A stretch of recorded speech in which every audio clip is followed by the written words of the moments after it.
ये उद्घोष जब आप थोड़ा सा विद्यालय से बाहर निकलोगे या विद्यालय में भी कोई कार्यक्रम होगा, कॉलेज में होगा, यूनिवर्सिटी में होगा, ये नारा लगाया जाता है, आवाज दो हम एक हैं। क्या लगाते हैं? आवाज दो हम एक हैं। ये सारा देश कहता है हम एक हैं। लेकिन जब हम हॉस्पिटल में जाते हैं, हम बीमार होते हैं, हमारे पास पैसा नहीं होता देने को, बताओ क्या डॉक्टर बिना पर्ची की फीस लिए हमारे को देखता है? बोलो। हम कहीं पर भूख लगी है, गरीब हैं, भोजन के लिए गए ढाबा में, जब ढाबा पे भोजन के लिए जाते हैं, हमारे पास पैसा नहीं है, क्या भोजन देगा? बोलो। देता है? नहीं देता है। ये भिन्नताएं देखो। अगर एकता होती तो संवेदना होती, यदि अपनापन होता तो दूसरे को अपना समझने का भाव होता, भावना होती। यह भावना कहीं दिखाई नहीं पड़ती। ये ऐसा कब से है? लगभग 5000 वर्ष हो गया। महाभारत के युद्ध के पश्चात से हमारा शिक्षा तंत्र नष्ट भ्रष्ट हुआ तो टूट गया हमारा समाज। आज समाज के नाम पर जब आप चारों तरफ देखते हो तो बहुत से संगठन हैं जो ये कहते हैं ये है जाट समाज, ये तेली समाज, ये धोबी समाज, ये पंजाबी समाज, ये उत्तर भारतीयों का समाज, ये दक्षिण भारतीयों का समाज, ये बंगाली समाज, ये मुस्लिम समाज, ये हिंदू समाज। लेकिन एक बात देखने में आती है, ये जो समाज है केवल और केवल मात्र या तो जीवन यापन के लिए बना हुआ है या सुरक्षा के लिए। जैसे अभी एक नया समाज बना है, उस समाज का नाम है भारतीय समाज। क्या नाम है उसका? भारतीय समाज। हम सब भी कहते हैं कि हम सब क्या हैं? बोलो क्या कहते हैं? हम सब क्या हैं? भारतीय। क्या कहते हैं हम सब? ये जो भारतीय कहना है या अन्य प्रकार का जो समाज का नाम लेना है, यह केवल रोजी रोटी के लिए है। किसके लिए है? बोलो किसके लिए है? क्या खा रहे हो? भोजन कर रहे हो? ये केवल भोजन के लिए है, ये केवल रोटी के लिए है। समाज में एक बात सुनने को मिलती है, जितने भी विद्यालयों के अध्यापक गण आए, प्रिंसिपल गण आए, आचार्य और आचार्य आई, और जो भी इस मंच के माध्यम से या अन्य माध्यम से सुन रहा है, वह कान खोल के सुन ले कि वर्तमान की शिक्षा व्यवस्था केवल और केवल मात्र रोजगार के लिए है। और रोजगार का मतलब रोटी होता है, रोजगार का अर्थ रोटी होता है, भोजन होता है। और कहते भी तो हैं, जो वर्तमान का समाज है उसके लिए कहा जाता है कि हमारे लिए क्या आवश्यक है? सुना होगा आपने, रोटी कपड़ा और क्या सुना है? रोटी कपड़ा और ये जो सबका साथ सबका विकास का जो नारा दिया गया है, ये केवल और केवल मात्र रोटी कपड़ा और मकान के लिए दिया गया है। इसमें ज्ञान की बात नहीं है, इसमें विद्या की बात नहीं है, इसमें विचार की बात नहीं है। इसलिए आज का समाज जो बनाया जा रहा है वर्तमान में संविधान के अनुसार, यह जो समाज बन रहा है, यह केवल रोजी रोटी के लिए, रोटी कपड़ा मकान के लिए बन रहा है। पर क्या इसे समाज कहें? क्या इसे समाज कहा जा सकता है? क्या कहना चाहिए? इसे केवल शब्द मात्र के लिए आप समाज कह सकते हैं, अन्यथा समाज के लिए भावनाओं की आवश्यकता है। और भावना केवल रोटी कपड़ा और मकान से नहीं, अपितु ज्ञान से आती है, विद्या से आती है, विचार से आती है। समाज बनाने के लिए हमारे को जीवन यापन और जीवन सुरक्षा के साथ एक चाहिए जीवन का उद्देश्य। क्या चाहिए? जीवन का उद्देश्य। और जीवन का उद्देश्य देते हुए हमारे संविधान निर्माताओं ने हमारे ऋषियों की परंपरा से जो लंबे समय से समाज निर्माण की चली आई, बुद्धिपूर्वक विचार पूर्वक जिसे चलाने का भाव रहा, उसे वे बढ़ाते चले आए और एक उद्घोष दिया। उस उद्घोष को हम सब बोलेंगे सत्यमेव जयते।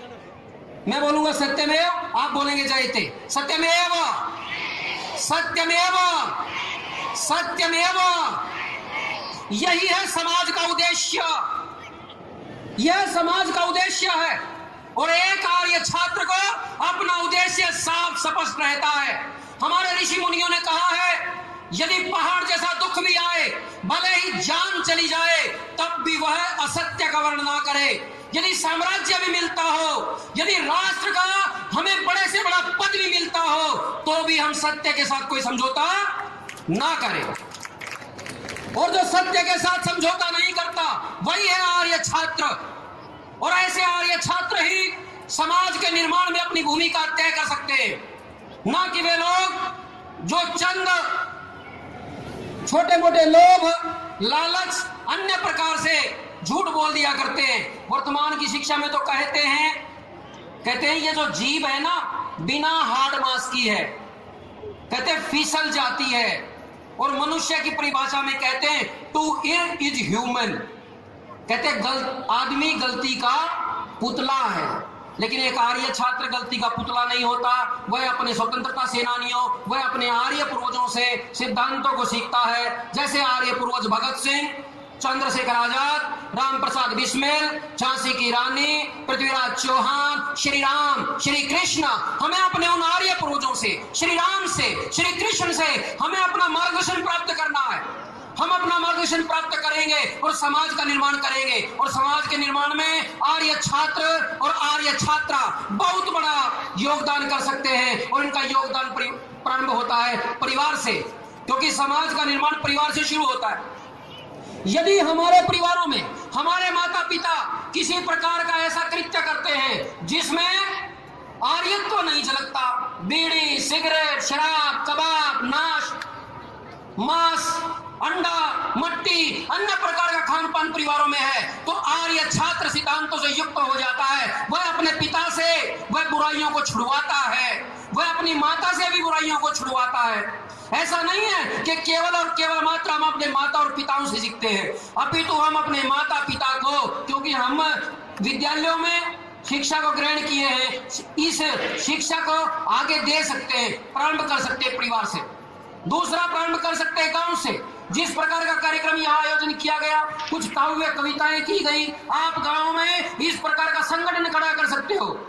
ऐसा संगठन खड़ा कर सकते हो जो विभिन्न पर्वों के ऊपर गांव के लोगों को जागरूक कर सकता है और उस जागरूकता के साथ उन्हें बढ़ा सकता है। और आजकल तो आपके हाथ में बड़ी टेक्नोलॉजी आ गई है, मोबाइल आ गया आपके हाथ में। कुछ लोग कहते हैं छात्र छात्राओं को मोबाइल नहीं देना चाहिए, ज्यादा छूट मत दो, लेकिन इतना तो दे दो अगर वे अच्छाई बता सके, देश को आगे बढ़ा सके, समाज को आगे बढ़ा सके, तो इस टेक्नोलॉजी को प्रयोग करने का अधिकार छात्रों को है। और छात्र और छात्राओं को मोबाइल आदि इस टेक्नोलॉजी का प्रयोग करके भी समाज का उत्थान करना होगा। और हम कर सकते हैं, हम इसे बढ़ा सकते हैं। तो मैं अधिक ना कहते हुए एक भाव और देता चलूं, और ये भाव ये, आजकल ऐसे लोग बहुत बढ़ रहे हैं जिनके माथे पर समाजवाद लिखा है। बहुत लोग बढ़ रहे हैं, इनके माथे पे समाजवाद लिखा है, लेकिन छात्र और छात्राओं, आर्य छात्र जानता है कि ये जो समाजवादी है, यह शब्द का समाजवादी है। असली समाजवादी केवल आर्य छात्र है। वह अपने माता और पिता का सम्मान करता है, प्रातःकाल उठता है, पैर छूकर प्रणाम करता है। गांव में कोई बड़ा बुजुर्ग मिलता है, उसका सम्मान करता है, उसे नमस्ते करता है। गुरुजनों को विद्यालय में जाता है, पैर छूकर उन्हें नमस्ते करता है। अपने बड़ों का सम्मान करता है और छोटों से प्रेम करता है, आदर करता है और उन्हें ज्ञान देता है। आर्य छात्र और छात्रा का ध्येय केवल इतना नहीं है कि वे केवल पढ़ें, अपितु पढ़ाना भी है।